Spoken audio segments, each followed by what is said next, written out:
6-2-21, you heard me, Halliburton. And we know that that oil patch has been on fire. Not only do we know it's the next right thing. Why? Because this is under President who? What's his name? Do you remember his name? All right. The new president. His name is Biden. And Obama, these stocks worked really well. And they did. And I could point out several different plays in that oil patch that have been breaking higher. And I can. And you can take the next right step and sign up for the free 5-day trial and get in on those plays. Because if you don't act today, then you don't get paid tomorrow. So if I were you, I would look at that breakout. It's a 2-day breakout, as we can see it. And they don't move a lot, but it's at an all-time high. It had a bottom base of 5 days. So when I draw a trend line at the bottom of that base 5 days, it comes right there. If I go over here and I draw a horizontal trend line, my friends, right there, we broke out of the triangle, which we would refer to as a short-term apex breakout. Now, take the next right step today, because that step will put 1 foot forward. That's what we do. That's who we are. That's what we are. Now, let it be known, when it comes to spotting breakout plays, you're at the #1 place. You know, there's a lot of advertisements out there. They're a dime a dozen. You've been down that road. You know what they are. Well, we're back in full swing and full gear. And that is identifying, hey, look, this is Halliburton. There's other ones. There's Devon Energy. Look at it breaking out. Yeah, look at ConocoPhillips. It still has a 2-day breakout. Now, you got to buy the shares, because when you're trading options on these things, they don't move the price, and they're very illiquid with the option trades. So, if you have the capital, you can go in and trade intraday with your buying power, and you can get some small moves out of these plays, as we will do tomorrow in a couple of live videos.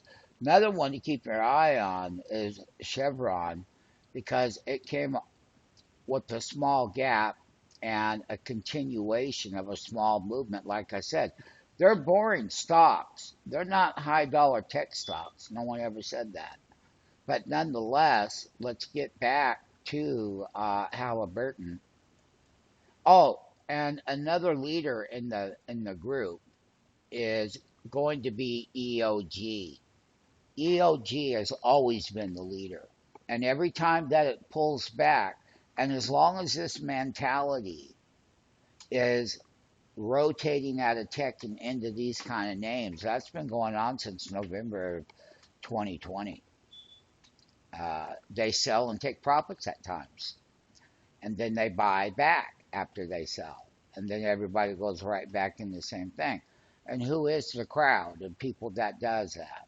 Well, I can tell you, it's the big money managers and everyone behind the moves that drive it up. They have a network. They teletype each other, text each other, do all this, that crazy stuff, call each other, oh, I'm buying this, I'm buying that, and then you get to move higher.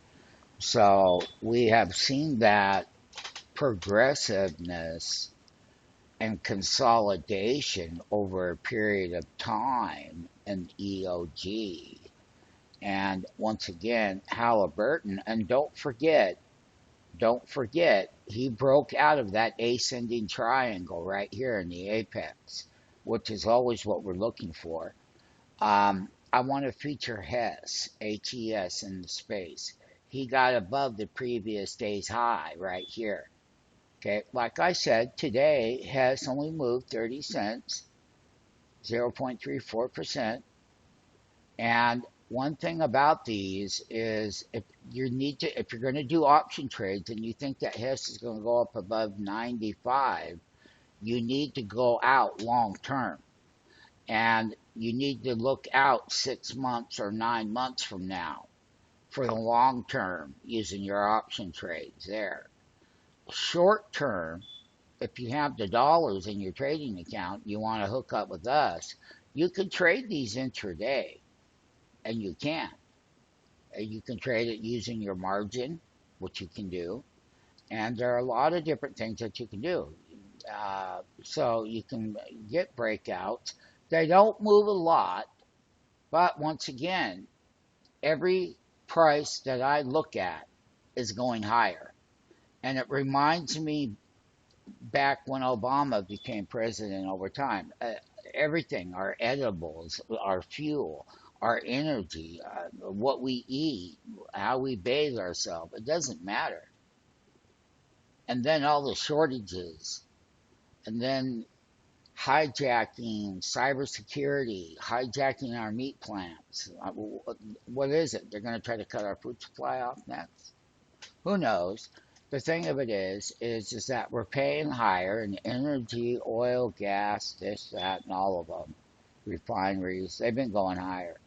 ConocoPhillips, there he is at the top of the previous day.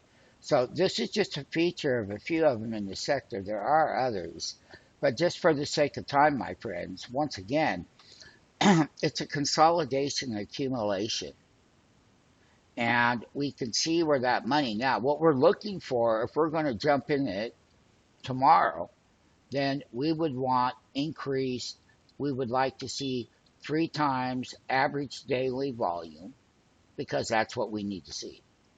And then that would confirm that that crowd of people is stepping in and bidding up the shares on whatever day that may be. So set some volume alerts, some price alerts, and then be prepared for these events. And this is the next right thing to do when you're trading the oil patch. Let us not forget commodities and what commodities have done. Everything.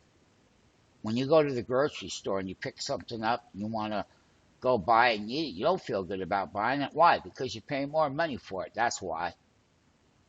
And look, we don't need to get into that right now. We just need to know where the next boom is. And we will update other ones in this sector and what pullbacks look like and how to set yourself up for these kind of moves and what you have to do as being in charge as the trader.